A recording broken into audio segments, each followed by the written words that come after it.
about Alex Palou. And just for the fans at home, Diff, that is not his car on the track. That is his teammate. You're going to be in the green car this weekend. So if we're looking for you, don't look for that car, right? No, sure. I mean, you can always look for the American Legion car as well. But yeah, this weekend we're going to be running the number 10 Ridgeline car.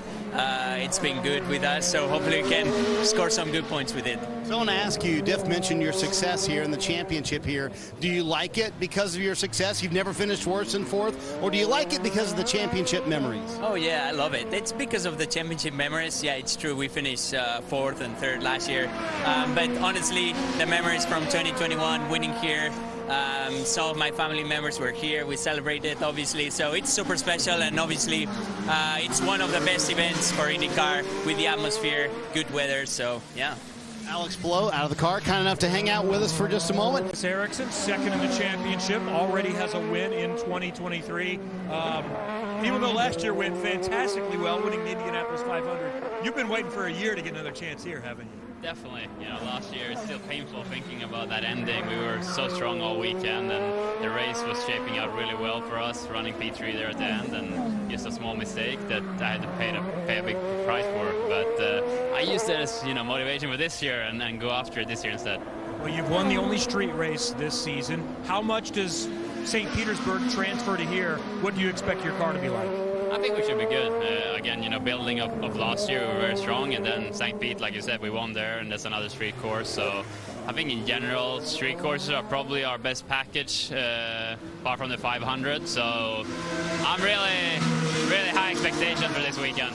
When you win the Indianapolis 500, everything changes, and you get a lot busier. There are a lot more responsibilities. So I haven't asked you this yet. Are you a little bit worn out? Was there a point where I want to get back to racing because this is just a bit much, or have you taken it all in stride and let's just enjoy this ride? For me, it's been about enjoying it, to be honest. I've been really busy in the off-season and beginning of this year, but it's all given me positive energy. It's been so many fun things. I've got to do so many cool things as memories for life, so I haven't felt like it's been taking wearing me out or anything. It's just been giving me even more energy, and I'm just super excited to come back to the Speedway now in May, being the defending champion. That's going to be so cool, and I can't wait to do that. Thanks, Marcus. Ask the man himself. I think that wall hit seemed like it was so insignificant. Were you surprised it was so damaged? Wow, this place is, it's like a gnarly afternoon on the 405 with hella traffic. It's Long Beach. I about did that 4 or 5 times. Just some of the settings that we started with were probably aggressive, and I was trying to make the most of it. But look, it's good vibes here. I love this place, and I think the Hitachi car's quick, and it looks like it's going to be really tight up top, as it always is here. So I'm not too stressed out about it just for session 1, but it would have been ideal not to have the touch and ruin that first set of tires, but that's sometimes the way it goes. But to give up these last 10 minutes, was the damage just too much to really get a read on the car? No, I think for us that was more just a tire thing, because I smoked that first set. We went to the second set pretty early, and we just didn't want to put too many laps on them. So we're trying to not get too far behind, and then we were going to make a change, and we felt like we didn't get the change on quite right, so we didn't want to get bad data. We're just trying to be conservative and not overdo something here. There you go, Joseph Newgarden going to sit on the sidelines for these final few minutes, Dave. And we talked about what has been not right so far this year, which is get a win this weekend. So far, so good?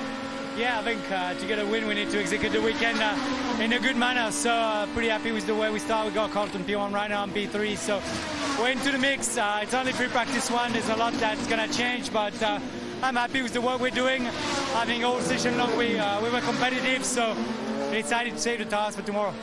In the mix. Sometimes that's all you can hope for, and then you just work on it from there, right, guys? The championship, Marty, and this practice session.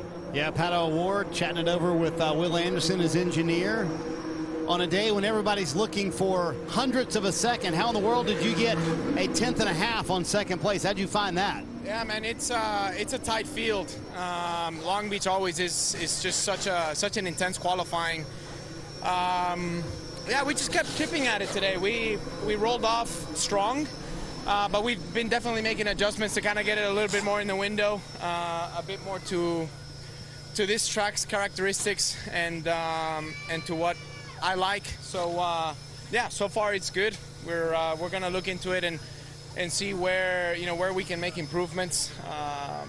But I think we're in some good shape for tomorrow, and just all about executing, man. It's going to be really, really tough. Rolling off strong was one of your off-season goals. You got to get better when you unload it off of the transporter. I want to ask you about the flat spot, though. When you went into that one corner, yeah, that was an A+ on the flat spot. I mean, that was impressive. You were not going to lift off those brakes. Yeah, I mean, I couldn't get off of them. If not, I was going to go into the tires. So I kind of, yeah, I just, it was the last run of the day. When you're going to try something like that, that's usually when you should, because qualifying is definitely not the place to be getting experimental. So now we know what we don't want to do. But the track's going to keep evolving. It's going to keep ripping up. It's really quick. It's very, very quick. The section after turn 6 is really nice now. A lot more smooth. But turn 8 reminds me a little bit of what the changes felt like in turn 3 in St. Pete, where the new asphalt and the older one meet. There's a massive bump that makes consistency a little bit more challenging. But yeah, so far it's a good start. Never not had a good car here. Does that still apply? Still a good car, third quick? Yeah, bro. It's sweet, but yeah, 2-3 Hondas in the top 5. Car feels great. I feel at home with the car. Everything feels fantastic. So it's great to be here in Long Beach. It's great to see everybody and be back in my hometown. And yeah, such a fun place to drive around, and especially when you're fast. I know some drivers say it's really more difficult in my hometown because so much is asked of me, demanded of me. It sounds like you've had a really good plan over the years, and people just kind of leave you alone. Yeah, I've got great friends and great family. They don't ask me for tickets or anything like that. I've never been asked for a ticket from my friends or family. They always buy their own and kind of leave me alone to do my job, and then I see them after the race. So it makes my job a lot easier when I don't have to worry about that and saying hi to everyone, and they respect what I got to do here. But yeah, it's great to be back. The sun's out. I feel fantastic. Car's fast, and yeah, what more can you ask for? Enjoy the weekend. So far, Colton Hurd is definitely getting his job done.